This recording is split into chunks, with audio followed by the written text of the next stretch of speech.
Hello ನಮಸ್ಕಾರ welcome back to my YouTube channel HRK lifestyle. ಇನ್ನೂ ಯಾವೆಲ್ಲ ನನ್ನ ಯೂಟ್ಯೂಬ್ ಚಾನಲ್ನ ಸಬ್ಸ್ಕ್ರೈಬ್ ಮಾಡ್ಕೊಂಡಿಲ್ಲ ಪ್ಲೀಸ್ ಸಬ್ಸ್ಕ್ರೈಬ್ ಮಾಡ್ಕೊಳ್ಳಿ. ಪೂಜೆಗೆ ಏನೆಲ್ಲ ಬೇಕು ಆ ತಯಾರಿ ನಡೀತಾ ಇದೆ. ನಮ್ಮನೆ ದೇವ್ರ ಮನೆ ನೋಡ್ಬೋದು ಎಷ್ಟು ಚೆನ್ನಾಗಿದೆ ಅಂತ ಹೇಳಿ. ಸೊ ನಮ್ಮನೆ ಹಬ್ಬದ ಊಟ ಇದಾಗಿತ್ತು. ನಿಮ್ಮಲ್ಲಿ ಏನು ಮಾಡಿದ್ರು? ಹೋಪ್ ಎಲ್ಲರೂ ಚೆನ್ನಾಗಿದ್ದೀರಾ ಅಂತ ಅಂದ್ಕೊಂಡಿದ್ದೀನಿ. ನಾನು ಕೂಡ ಸೂಪರ್ ಆಗಿದ್ದೀನಿ ಆ್ಯಂಡ್ ಎಲ್ಲರೂ ಚೆನ್ನಾಗಿರಲಿ ಅಂತ ನಾನು ಕೇಳ್ಕೊತಾ ಇವತ್ತಿನ ವ್ಲಾಗ್ನ ಸ್ಟಾರ್ಟ್ ಮಾಡೋಣ. ಇವತ್ತಿನ ವ್ಲಾಗ್ ಏನಪ್ಪ ಅಂತ ಹೇಳಿದ್ರೆ, ಎಲ್ರಿಗೂ ಗೊತ್ತಿರೋ ಹಾಗೆ ಭಾನುವಾರ ಮಹಾಲಯ ಅಮಾವಾಸ್ಯೆ ಇದೆ. ಅಂದರೆ ಪಿತೃಪಕ್ಷ ಅಂತ ಹೇಳಿ ಪ್ರತಿಯೊಬ್ಬರು ಮನೆಯಲ್ಲೂ ಮಾಡ್ತವೆ. ಕೆಲವೊಂದು ಕಡೆ ದೀಪಾವಳಿಗೆ ಮಾಡ್ತವೆ, ಕೆಲವೊಂದು ಕಡೆ ಈ ದಿನದಿಂದ ಹಿಡಿದು 21 ದಿನದವರೆಗೂ ಯಾವಾಗ ಬೇಕೋ ಅವಾಗೆಲ್ಲ ಮಾಡ್ತವೆ. ಸೊ ಇವತ್ತು ನಮ್ಮ ಮನೆಯಲ್ಲಿ ಅಂದರೆ ತುಂಬ ವರ್ಷಗಳೇ ಆಲ್ಮೋಸ್ಟ್ ನಾವು ಹಾಸನಿಗೆ ಬಂದು ಒಂದು 15 to 18 ಇಯರ್ಸ್ ಆಗಿರ್ಬೋದು, ಒಂದು ಅಪ್ರಾಕ್ಸಿಮೇಟು. ಅವಾಗಿಂದ ನಾವು ಯಾವತ್ತೂ ಕೂಡ ಪಿತೃಪಕ್ಷ ಮಾಡೇ ಇಲ್ಲ. ಯಾಕೆ ಅಂತ ಹೇಳಿದ್ರೆ, ಅಜ್ಜಿ ಮಾಮ ಇದ್ದಾಗ ನಮ್ಮ ಮಾಮ 2014 ತೀರ್ಕೊಂಡು, ಅಜ್ಜಿ 2024 ನಮ್ಮನ್ನೆಲ್ಲ ಬಿಟ್ಟು ಹೋದ್ರು. ಅಜ್ಜಿ ಮಾಮ ಇರೋವರೆಗೂ ಕೂಡ ನಾವು ನಮ್ಮ ಮಾಮ ಊರಿಗೆ ಹೋಗ್ತಾ ಇದ್ವಿ. ಇನ್ನು ನನ್ನ ಮದುವೆ ಆದಮೇಲೆ ನನ್ನ ಹಸ್ಬೆಂಡ್ ಮನೇಲಿ ಮಾಡ್ತಾಯಿದ್ರು. ಅವ್ರದ್ದು ಶುಕ್ರವಾರ ಮಾಡ್ತಾರೆ. ಹಂಗಾಗಿ ಹಾಸನಲ್ಲಿ ಅಂದರೆ ಅಮ್ಮ ಮನೇಲಿ ಯಾವುದೇ ಕಾರಣಕ್ಕೂ ಯಾವತ್ತೂ ಪಿತೃಪಕ್ಷ ಅಂತ ಯಾವತ್ತೂ ಮಾಡಿಲ್ಲ. ಸಿಂಪಲ್ಲಾಗೂ ಕೂಡ ಮಾಡಿರಲಿಲ್ಲ. ಮಾಮೂಲಿ ದೇವ್ರಿಗೆ ಪೂಜೆ ಮಾಡಿ ನಮಸ್ಕಾರ ಮಾಡ್ಕೋತಾ ಇದ್ವಿ ಅಷ್ಟೇ. ಈ ವರ್ಷ ನಾವು ಪಿತೃಪಕ್ಷ ಮಾಡಿದ್ದೀವಿ. ಯಾಕೆ ಅಂತ ಹೇಳಿದ್ರೆ, ಲಾಸ್ಟ್ ಇಯರ್ 2024 ನೆಕ್ಸ್ಟ್ ಮಂತು 8 ಬಂದರೆ ನಮ್ಮ ಅಜ್ಜಿ ತೀರೋಗಿ 1 ಇಯರ್ ಆಯಿತು. ಆ್ಯಕ್ಚುಲಿ ಲೆಕ್ಕದಲ್ಲಿ ಗಂಡು ಮಕ್ಕಳು ಮನೆಯಲ್ಲಿ ಎಡೆ ಇಡಬೇಕಂತೆ, ಅದು ಅವ್ರಿಗೆ ಸಲ್ಲಿಕೆ ಆಗುತ್ತಂತೆ. ಆದರೆ ಮಾಮನೂ ಇಲ್ಲ, ಮತ್ತು ಅವರ ವೈಫು ಇಡ್ತಾರೋ ಇಡಲ್ವೋ ಗೊತ್ತಿಲ್ಲ. ಹಾಗಾಗಿ ಅಮ್ಮ ಅವ್ರ ಮನಸ್ಸಿನ ಸಮಾಧಾನಕ್ಕೋಸ್ಕರ ಇಲ್ಲ, ಸಿಂಪಲ್ಲಾಗಿ ನಮ್ಮ ಮನೆಯಲ್ಲೇ ಮಾಡೋಣ ಅಂತ ಹೇಳಿದ ಕಾರಣ ಓಕೆ ಮಾಡೋಣ ಅಂತ ಹೇಳಿಬಿಟ್ಟು ನಮ್ಮ ಮನೆಯಲ್ಲೇ ನಮ್ಮ ಅಜ್ಜಿಗೆ ಇವತ್ತು ಅವ್ರಿಗೆ ಏನೇನು ಇಷ್ಟ ಅದನ್ನು ಮಾತ್ರ ಮಾಡಿದ್ದೀವಿ. ಅಂದರೆ ಈ ಎಣ್ಣೆ ತಿಂಡಿಗಳು, ಯಾಕಪ್ಪ ಎಣ್ಣೆ ತಿಂಡಿಗಳು, ಈ ಚಕ್ಲಿ, ಕೋಡ್ಬಳೆ ಮತ್ತು ಗರ್ಜಿಕಾಯಿ, ಒಬ್ಬಿಟ್ಟು ಅದು ಯಾವುದೂ ಮಾಡಿಲ್ಲ. ಸಿಂಪಲ್ಲಾಗಿ ನಮ್ಮ ಅಜ್ಜಿಗೆ ಏನೇನು ಇಷ್ಟ ಊಟ ತಿಂಡಿ ಅದನ್ನೆಲ್ಲ ಮಾಡಿ ನಮ್ಮ ಅಜ್ಜಿ ಫೋಟೋ ಮುಂದೆ ಇಟ್ಟು ನೈವೇದ್ಯ ಮಾಡಿ ಇವತ್ತು ನಾವು ಪಿತೃಪಕ್ಷನ ಸಿಂಪಲ್ಲಾಗಿ ನಮ್ಮ ಮನಸ್ಸಿಗೆ ಹೇಗೆ ತೃಪ್ತಿ ಅನಿಸುತ್ತೆ ಹಾಗೆ ನಾವು ಸೆಲೆಬ್ರೇಟ್ ಮಾಡಿದ್ವಿ. ನಮ್ಮ ಅಮ್ಮನಿಗೆ ಯಾವುದಾದ್ರೂ ಹಬ್ಬ ಪೂಜೆ ಅಥವಾ ಯಾವುದಾದ್ರೂ ದೇವಸ್ಥಾನಕ್ಕೆ ಹೋಗೋದು ಅಂತ ಹೇಳಿದ್ರೆ ರಾತ್ರಿ ಎಲ್ಲ ನಿದ್ದೆ ಬರಲ್ಲ. 3 ಗಂಟೆಗೆ ಎದ್ದು ನೆನ್ನೆನೇ ಎಲ್ಲ ಪೂಜೆ ಸಾಮಾನು ಏನೇನು ಬೇಕು ಅದೆಲ್ಲ ತೊಗೊಬಂದಿದ್ವು. ಹಾಗಾಗಿ 3 ಗಂಟೆಗೇ ಎದ್ದು ದೇವ್ರ ಮನೆ ಎಲ್ಲ ರೆಡಿ ಮಾಡಿಕೊಂಡು ಪೂಜೆ ಮಾಡಿದೆವು. ಸೊ ಫೈನಲ್ ಲುಕ್ ನಮ್ಮ ದೇವ್ರ ಮನೆ ಈ ಥರ ಇದೆ. ಆ್ಯಂಡ್ ನಮ್ಮ ಅಮ್ಮಂಗೆ ಇನ್ನೊಂದು ವಿಷಯ ಏನಪ್ಪ ಅಂತ ಹೇಳಿದ್ರೆ, ದೇವ್ರ ಮನೆಯಲ್ಲಾಗಲಿ ಅಥವಾ ಅಡುಗೆ ಮನೆ ದಿನಸಿ ಸಾಮಾನಲ್ಲಾಗಲಿ ಏನೂ ಹೆಚ್ಚು ಕಮ್ಮಿ ಇರಬಾರ್ದು. ಸೊ ಎಲ್ಲ 3 4 ಪೇವ್ ಇಟ್ಟಿರ್ತಾರೆ. ಸೂರ್ಯ ಹುಟ್ಟೋವಂಥ ದಿಕ್ಕಿಗೆ ನಾವು ಎಡೆ ಇಡಬೇಕು ಅಂತ ಹೇಳ್ತವೆ. ಸಿಂಪಲ್ಲಾಗಿ ಮನೆಯಲ್ಲೇ ನಾವು ಪೂಜೆ ಮಾಡ್ಕೊತೀವಿ ಅಂತ ಹೇಳಿದೆ ಅಲ್ವಾ, ಅದಕ್ಕೋಸ್ಕರ ರೆಡಿ ಮಾಡ್ಕೋತಾ ಇದ್ದೆ. ನಮಗೆ ಅರಿಶಿಣದ ನೀರು ಮತ್ತು ಗೋಮಂತ್ರ ಹಾಕ್ಕೊಂಡು ಟೇಬಲ್ ಎಲ್ಲ ಕ್ಲೀನ್ ಮಾಡಿಕೊಂಡು ಅಜ್ಜಿ ಫೋಟೋ ಎಲ್ಲ ಕ್ಲೀನ್ ಮಾಡಿಕೊಂಡು ಅದಾದ ನಂತರ ಅಕ್ಕಿ ಹಿಟ್ಟಲ್ಲಿ ರಂಗೋಲಿ ಬಿಡಿಸ್ತೇವೆ. ಕೆಲವೊಬ್ಬರು ರಂಗೋಲಿಯಲ್ಲಿ ಬಿಡಿಸ್ತೇವೆ, ನಾನು ಅಕ್ಕಿ ಹಿಟ್ಟೆಲ್ಲ ಬಿಡಿಸಿ ಅಜ್ಜಿ ಫೋಟೋಗೆ ಅರಿಶಿಣ ಕುಂಕುಮ ಎಲ್ಲನೂ ಇಟ್ಟು ರೆಡಿ ಮಾಡ್ಕೋತಾ ಇದ್ದೀನಿ. ಆ್ಯಂಡ್ ಅಜ್ಜಿಗೆ ಏನೆಲ್ಲ ಇಡಬೇಕು ಅಂತ ಹೇಳಿ ಅಡುಗೆ ತಿಂಡಿ ಎಲ್ಲ ಮಾಡಿದ್ವಿ, ಅದನ್ನೆಲ್ಲ ತೊಗೊಬಂದು ಒಂದೇ ಸಲ ಜೋಡಿಸ್ಕೊಂಡಿದ್ದೆ. ಪದೇ ಪದೇ ಅಡುಗೆ ಮನೆಗೆ ಹೋಗೋಕ್ಕಾಗಲ್ಲ ಅಂತ ಹೇಳ್ಬಿಟ್ಟು ಎಲ್ಲನೂ ನೀಟಾಗಿಲ್ಲೇ ಜೋಡಿಸ್ಕೊಂಡು ಅಜ್ಜಿ ಫೋಟೋ ಎಲ್ಲ ರೆಡಿ ಮಾಡಿಕೊಂಡು ನನಗೆ ಹೇಗೆ ಗೊತ್ತು ಹಾಗೆ ನಾನು ನೀಟಾಗಿ ಪೂಜೆ ಮಾಡಿದೆ. ಏನಾದರೂ ತಪ್ಪಾಗಿದ್ದರೆ ದಯವಿಟ್ಟು ಏನೂ ಅಂದ್ಕೋಬೇಡಿ.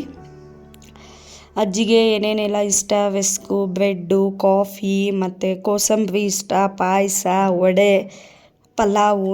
ಅದು ಅಜ್ಜಿಗೆ ಸ್ಪೆಷಲಾಗಿ ನಾನು ಮಾಡೋ ಪಲಾವು ಮತ್ತು ಮೊಸರು ಗೊಜ್ಜು ಅಂದರೆ ತುಂಬ ಇಷ್ಟ. ಅದನ್ನೆಲ್ಲ ಮಾಡ್ಕೊಂಡಿದ್ದೆ. ಅಮ್ಮ ನೆನ್ನೆನೇ ಹೋಗಿ ಅಜ್ಜಿ ಫೋಟೋಗೆ ಅಂತಲೇ ಹೇಳಿ ಹಾರ, ದೇವ್ರ ಫೋಟೋಗೆ ಮತ್ತು ಅಜ್ಜಿ ಫೋಟೋಗೆ ಅಂತ ಹೇಳಿ 2 ಹೂವಿನ ಹಾರ ತೊಗೊಬಂದಿದ್ರು. ಸೊ ಅದನ್ನೆಲ್ಲ ಇಟ್ಟು ನಮ್ಮ ಅಜ್ಜಿ ಫೋಟೋಗೆ ಅಲಂಕಾರ ಎಲ್ಲ ಮಾಡಿಕೊಂಡು ನಾನಿಲ್ಲಿ ಏನೇನೆಲ್ಲ ತಂದಿದ್ದೆ ಅದೆಲ್ಲ ಜೋಡಿಸ್ಕೊತಾ ಇದ್ದೀನಿ. ದೀಪ ಕೂಡ ಜೋಡಿಸಿಟ್ಟಿದ್ದೀನಿ. ಏನಾದರೂ ತಪ್ಪಾಗಿದ್ದರೆ ಸಾರಿ. ಅಡುಗೆ ತಿಂಡಿ ಎಲ್ಲ ಮಾಡಿಕೊಂಡು ಅಲ್ಲೇ ಪಕ್ಕದಲ್ಲೇ ಇಟ್ಕೊಂಡಿದ್ದರಿಂದ ತುಂಬ ಹೆಲ್ಪ್ ಆಯಿತು. ಬಾಳೆ ಎಲೆನ ಇಟ್ಟು ಪಟ ಅಂತ ಏನೆಲ್ಲ ಜೋಡಿಸ್ಕೋಬೇಕು ನೀಟಾಗಿ ಜೋಡಿಸ್ಕೊಂಡೆ. ಎಲ್ರಿಗೂ ಗೊತ್ತಿರೋ ಹಾಗೆ ಮೊದಲು ಬಾಳೆ ಎಲೆನ ನೀಟಾಗಿ ಕ್ಲೀನ್ ಮಾಡಿಕೊಂಡು ಉಪ್ಪಿಡಬೇಕಾಗುತ್ತೆ. ಉಪ್ಪಾದಮೇಲೆ ನಾವು ಪ್ರತಿಯೊಂದು ಏನೆಲ್ಲ ಇಡ್ತೀವಿ ಅದು ಇಡಬೇಕಿತ್ತು. ದೀಪ ಕಚ್ಚೋದು ಮರ್ತುಬಿಟ್ಟಿದ್ದೆ, ಹಾಗಾಗಿ ಸ್ವಲ್ಪ ದೀಪನೂ ಕಚ್ಕೊಂಡು ಪೂಜೆನ ಸ್ಟಾರ್ಟ್ ಮಾಡೋಣ ಅಂತ ಹೇಳಿ ನಾನು ಎಲ್ಲ ರೆಡಿ ಮಾಡ್ಕೋತಾ ಇದ್ದೀನಿ.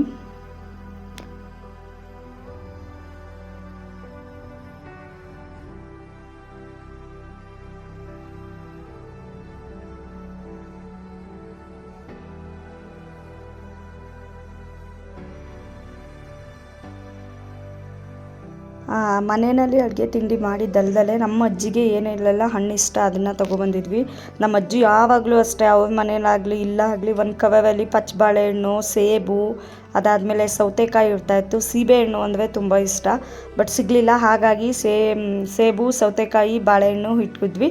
ಅದಾದಮೇಲೆ ಊಟಕ್ಕೆ ನಾನು ಅಜ್ಜಿಗೆ ಏನೆಲ್ಲ ರೆಡಿ ಮಾಡಿದ್ದೆ ಅದು ಎಲ್ಲನೂ ನೀಟಾಗಿ ಜೋಡಿಸ್ತಾ ಇದ್ದೀನಿ ಅಜ್ಜಿ ಹತ್ರ.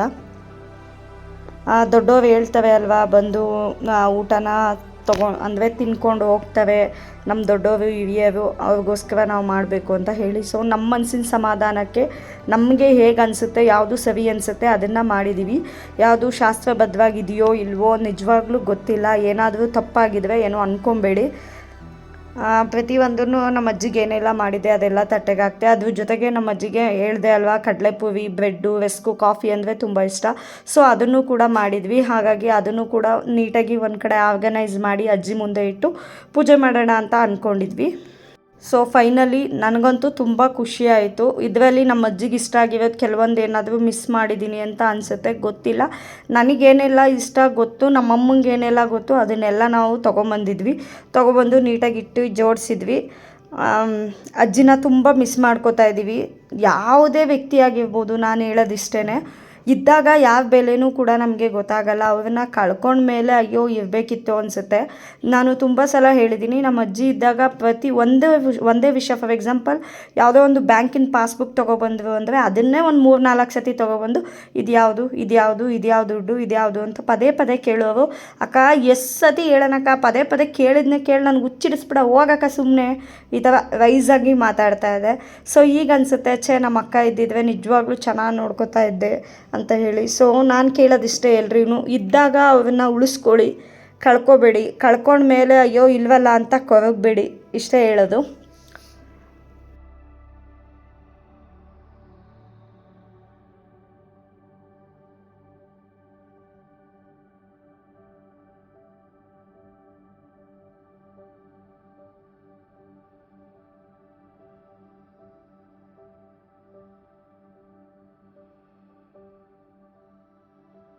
ಅಜ್ಜಿ ಮುಂದೆ ಏನೆಲ್ಲ ಊಟ ತಿಂಡಿ ಇಡಬೇಕು ಅದೆಲ್ಲ ಇಟ್ಟು ಅಜ್ಜಿ ಫೋಟೋ ಎಲ್ಲ ಇದು ಮಾಡ್ಕೊಂಡಾಯಿತು. ಅಲ್ಲೇ ಕೆಳಗಡೆ ಗಂಧದ ಕಡ್ಡಿ ಮತ್ತು ಎಣ್ಣೆ ಎಲ್ಲ ಇಟ್ಟಿದ್ದೀವಿ, ದೀಪ ಎಲ್ಲ ಚೆನ್ನಾಗಿ ಉರಿಲಿ ಅಲ್ವಾ ಅಂತ ಹೇಳಿಬಿಟ್ಟು. ಅದಾದಮೇಲೆ ಸುತ್ತಮುತ್ತ ಎಲ್ಲ ಕ್ಲೀನ್ ಮಾಡಿಕೊಂಡು ಪೂಜೆ ಮಾಡೋಣ ಅಂತ ಹೇಳಿ ಸ್ಟಾರ್ಟ್ ಮಾಡಿದ್ವಿ.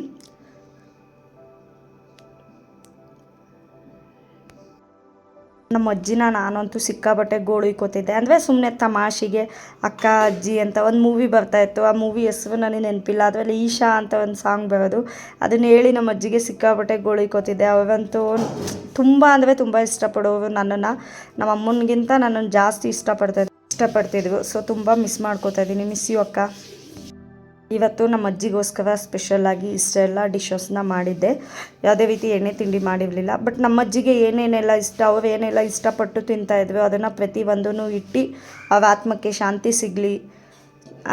ನಾನು ನಮ್ಮ ಅಜ್ಜಿಗೆ ಯಾವಾಗಲೂ ಹೇಳುವೆ, ಅಕ್ಕ ನಿನ್ನ ತಾತನ ಮಿಸ್ ಮಾಡ್ಕೊಳ್ಳಲ್ವಾ ಅಂತ ಹೇಳಿಬಿಟ್ಟು. ಈಗ ನಮ್ಮ ತಾತ ನಾವು ಹುಟ್ಟೋಕ್ಕಿಂತ ಮುಂಚೆನೇ ಇರಲಿಲ್ಲ. ನಮ್ಮಮ್ಮ ಚಿಕ್ಕ ವಯಸ್ಸು, ನಮ್ಮ ಅಮ್ಮಂಗೆ 6 ವರ್ಷ ಇದ್ದಾಗಲೇ ನಮ್ಮ ತಾತ ಎಕ್ಸ್ಪೈರ್ ಆದ್ರಂತೆ. ನಮ್ಮ ತಾತ, ನಮ್ಮ ಅಜ್ಜಿ, ನಮ್ಮ ಮಾಮ ಎಲ್ಲ ಒಂದೇ ಕಡೆ ಸೇರ್ಕೊಂಡಿರ್ತವೆ. ಸೊ ತುಂಬ ಮಿಸ್ ಮಾಡ್ಕೊತಿದ್ವಿ. ಅಮ್ಮನೂ ಕೂಡ ಲೈಟಾಗಿ ಸ್ವಲ್ಪ ಅಕ್ಕ ನೀನು ಇರಬೇಕಿತ್ತು. ನಮ್ಮ ಅಜ್ಜಿ ಯಾವುದೇ ಹಬ್ಬ ಬರಲಿ ಏನೇ ಬರಲಿ ಸಿಂಪಲಾಗಿ ನಮ್ಮ ಮನೇಲಿ ಏನಾದರೂ ಸ್ಪೆಷಲ್ ಹಬ್ಬಕ್ಕೆ ಮಾಡ್ತಾನೆ ಇದ್ವಿ. ಯಾವ ಹಬ್ಬನೂ ತುಂಬ ಗ್ರ್ಯಾಂಡಾಗೆಲ್ಲ ಮಾಡ್ತಾ ಇರಲಿಲ್ಲ. ಬಟ್ ಎಲ್ಲ ಹಬ್ಬನೂ ಕೂಡ ಸಿಂಪಲಾಗಿ ಪೂಜೆ ಮಾಡಿ ಏನಾದರೂ ಮನೇಲಿ ಸ್ಪೆಷಲ್ ಎಲ್ಲ ಮಾಡಿ ಸೆಲೆಬ್ರೇಟ್ ಮಾಡ್ತಾಯಿದ್ವಿ. ನಮ್ಮ ಅಜ್ಜಿ ಯಾವಾಗಲೂ ಅಷ್ಟೇ, ಏನೇ ಮಾಡಿದ್ವಿ ತಗೋಬಾ ಇಲ್ಲಿ ಫಸ್ಟು ನಾನು ತಿಂತೀನಿ ಆಮೇಲೆ ನೋಡೋಣ ಅನ್ನೋರು. ನಮಗೆ ಹೇಗೆ ಗೊತ್ತೋ ಹಾಗೆ ಪೂಜೆ ಎಲ್ಲನೂ ಮುಗಿಸಿ ಮನೆಯವರೆಲ್ಲ ಊಟ ಮಾಡೋಣ ಅಂತ ಹೇಳಿ ರೆಡಿ ಆದ್ವಿ. ಸೊ ಬಾಳೆ ಎಲೆಲಿ ತಂದಿದ್ವು ಅಮ್ಮ. ನನಗೆ ಬಾಳೆ ಎಲೆಲಿ ಊಟ ಮಾಡೋದು ಅಂದರೆ ಸಿಕ್ಕಾಪಟ್ಟೆ ಇಷ್ಟ ಅಂತ ಹೇಳಿ ಗೊತ್ತು. ಹಾಗಾಗಿ ಬಾಳೆ ಎಲೆ ತೊಗೊಂಬಂದಿದ್ವು. ನಾನು ಮೊಸರನ್ನ ಎಲ್ಲ ತಿನ್ನಂಗಿರಲಿಲ್ಲ. ಹಾಗಾಗಿ ನಾನು ಏನು ತಿಂತೀನಿ ಅದನ್ನು ನನ್ನ ಎಲೆಗೆ ನನ್ನ ತಮ್ಮಂಗೆ ಅಮ್ಮಂಗೆಲ್ಲ ಬಡಿಸಿ ನಾನು ಊಟ ಮಾಡೋಣ ಅಂತ ಹೇಳಿ ಕೂತ್ಕೊಂಡೆ. ಸೊ ಸೂಪರಾಗಿ ಒಂದು ರೌಂಡ್ ಬ್ಯಾಟಿಂಗ್ ಮಾಡಿ ಆಯಿತು. ಬ್ಯಾಟಿಂಗ್ ಮಾಡಾದಮೇಲೆ ಸ್ವಲ್ಪ ಪಾಪುಗೆ ಸ್ನಾನ ಮಾಡಿಸ್ಬೇಕಿತ್ತು. ಈಗ ನಾವು ಬೆಳಗ್ಗೆ ಬೇಗ ಮಾಡಿದ್ವಿ ಅಂತ ಹೇಳಿಬಿಟ್ಟು ಪಾಪುಗೂ ಬೇಗ ಎಲ್ಲ ಮಾಡ್ಸೋಕ್ಕಾಗಲ್ಲ. ಅಮ್ಮ ಏನೋ 3 ಗಂಟೆಗೆ ಎದ್ದಿದ್ವು, ನಾನು 8 ಗಂಟೆಗೆ ಎದ್ದೆ. ನಮ್ಮ ಮನೇಲಿ ಒಂದು 12 ಗಂಟೆಗೆ ಪೂಜೆ ಎಲ್ಲ ಮುಗೀತು. ಗೊತ್ತು ನೈಟು ಎಡೆ ಇಡ್ತವೆ ಅಂತ ಹೇಳಿಬಿಟ್ಟು, ಬಟ್ ನಾವು ಬೆಳಗ್ಗೆನೇ ಮಾಡಿದ್ವಿ ಅಲ್ವಾ, ಹಾಗಾಗಿ ಬೆಳಗ್ಗೆನೇ ಎಡೆ ಎಲ್ಲ ಇಟ್ಬಿಟ್ಟು ಪೂಜೆ ಎಲ್ಲ ಮಾಡ್ಕೊಂಡ್ವಿ. ಊಟ ಎಲ್ಲ ಮುಗಿಸಿದ ಮೇಲೆ ಎಲ್ಲರೂ ಸ್ವಲ್ಪ ಹೊತ್ತು ರೆಸ್ಟ್ ಮಾಡಿ ಮತ್ತೆ ಸಂಜೆ ಒಂದು ರೌಂಡು ಅಜ್ಜಿಗೆ ಪೂಜೆ ಮಾಡಿ ಮಾಮೂಲಿ ಹೊರಗಡೆ ಹೋಗಿ ಏನೋ ಶಾಸ್ತ್ರ ಇದೆಯಲ್ಲ ಅದೆಲ್ಲ ಮಾಡಿದ್ವು. ನಮ್ಮ ಮಗಳಿಗೂ ಕೂಡ ಒಂದು ಹೊಸ ಬಟ್ಟೆ ಎಲ್ಲ ಹಾಕಿ ನಮ್ಮ ಅಜ್ಜಿ ಹತ್ರ ಆಶೀರ್ವಾದ ಕೊಡಿಸಿದೆ. ಇನ್ನೊಂದೇನು ಅಂತ ಹೇಳಿದ್ರೆ ಪಾಪುಗೆ ಹೊರನಾಡಿಗೆ ಹೋಗಿ ಅನ್ನಪ್ರಾಶನ ಎಲ್ಲ ಮಾಡಿಸ್ಕೊಂಡ್ಬಂದ್ವಿ. ಸೊ ಸಾಲಿಡ್ ಫುಡ್ನ ನಾವು ಸಂಡೆಯಿಂದ ಸ್ಟಾರ್ಟ್ ಮಾಡಿದ್ವಿ. ಅಲ್ಲಿಗೆ ಕರೆಕ್ಟಾಗಿ ಇವತ್ತಿಗೆ 8 ದಿನದ ಹಿಂದೆಯಿಂದ ಸಾಲಿಡ್ ಫುಡ್ನ ಸ್ಟಾರ್ಟ್ ಮಾಡಿದ್ವಿ. 3 ಡೇಸ್ಗೆ ಒಂದ್ಸಲ ಒಂದು ಫುಡ್ನ ಅಂದರೆ ಫಸ್ಟ್ ಸ್ಟಾರ್ಟಿಂಗು 3 ಡೇಸ್ ಆ್ಯಪಲ್, ಅದಾದಮೇಲೆ 3 ಡೇಸ್ ಬನಾನಾ, ಮತ್ತು ಇವತ್ತಿಂದ ಆ್ಯಪಲ್, ಈ ಥರ ಮಾಡ್ಕೊತಾ ಬರ್ತಾಯಿದ್ದೀನಿ. ಸೊ ನಮ್ಮ ಪಾಪು ಏನು ಮಾಡ್ತಿದ್ದಾವೆ ಅಂದರೆ ಮುಂದಕ್ಕೆ ಏನಾದರೂ ಕೈ ತೊಗೊಂಡೋಗಿ ತಿನ್ನು ಮಗಳು ಅಂತ ಹೇಳಿ ಅಂದರೆ ಅಂತ ಇದು ಮಾಡೋದು ಕಲ್ತಿದ್ದಾವೆ. ಸೊ ತುಂಬ ಖುಷಿಯಾಗುತ್ತೆ. ಮಕ್ಕಳು ಪ್ರತಿದಿನ ಹೊಸ್ದಾಗಿ ಏನಾದರೂ ಕಲಿತಾಗ ಏನಾದರೂ ಮಾಡಿದಾಗ ನೋಡೋದಕ್ಕೆ ತಾಯಿಗಾಗಲಿ ಹಿಂಗೆ ತುಂಬ ಅಂದರೆ ತುಂಬ ಖುಷಿಯಾಗುತ್ತೆ. ಸೊ ನಾನಂತೂ ನನ್ನ ಮಗಳದ್ದು ಪ್ರತಿಯೊಂದು ಬೆಳವಣಿಗೆನೂ ತುಂಬ ಖುಷಿಯಿಂದ ಎಂಜಾಯ್ ಮಾಡ್ತಾಯಿದ್ದೀನಿ. ಸೊ ಪಾಪು ಕೂಡ ನೀಟಾಗಿ ಫ್ರೆಶ್ ಅಪ್ ಎಲ್ಲ ಮಾಡಿ ಸ್ವಲ್ಪ ಹೊತ್ತು ಮಲಗಿಸಿದ್ದೆ. ಪಾಪು ಮಲ್ಕೊಂಡು ಎದ್ಮೇಲೆ ಅವ್ರಿಗೂ ಕೂಡ ಹೊಸ ಬಟ್ಟೆ ಎಲ್ಲ ಹಾಕಿ ರೆಡಿ ಮಾಡಿ ಅಜ್ಜಿ ಫೋಟೋ ಮುಂದೆ ನಿಲ್ಲಿಸಿ ಪೂಜೆ ಮಾಡಿಸೋಣ ಅಂದ್ಕೊಂಡೆ. ಬಟ್ ಸಣ್ಣ ಪಾಪು ಅಲ್ವಾ, ಗಂಧದ ಕಡ್ಡಿ ಕೊಟ್ಟು ಏನಾದರೂ ಸುಟ್ಕೊಂಡು ಯಾಕೆ ಬೇಕು ಅಂತ ಹೇಳಿಬಿಟ್ಟು ಜಸ್ಟ್ ಹಂಗೆ ಚೇರ್ನ ಇಟ್ಟು ಪಾಪುನ ಅಲ್ಲಿ ನಿಲ್ಲಿಸಿ ನಮಸ್ಕಾರ ಮಾಡಿಸ್ದೆ. ಏನು ಮಾಡ್ತಿದ್ದೀವಿ ಹಾಕೊಂಡು ಫೋಟೋ ಮುಂದೆ ಕೂತ್ಕೊಂಡು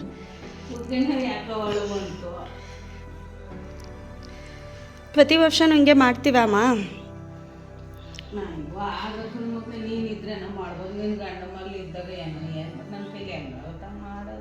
ಹೇಳ್ತಿದ್ದೀರಾ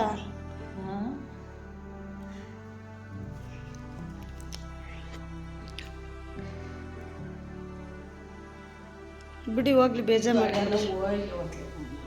ಇದಾಗಿತ್ತು ನನ್ನ ಇವತ್ತಿನ ಪಿತೃಪಕ್ಷದ ವ್ಲಾಗ್. ಸಿಂಪಲ್ಲಾಗಿ ಮನೆಯಲ್ಲಿ ನಮಗೆ ಹೇಗೆ ತೃಪ್ತಿ ಅನಿಸುತ್ತೆ ಹಾಗೆ ನಾವು ಪಿತೃಪಕ್ಷನ ಮಾಡಿದ್ವಿ.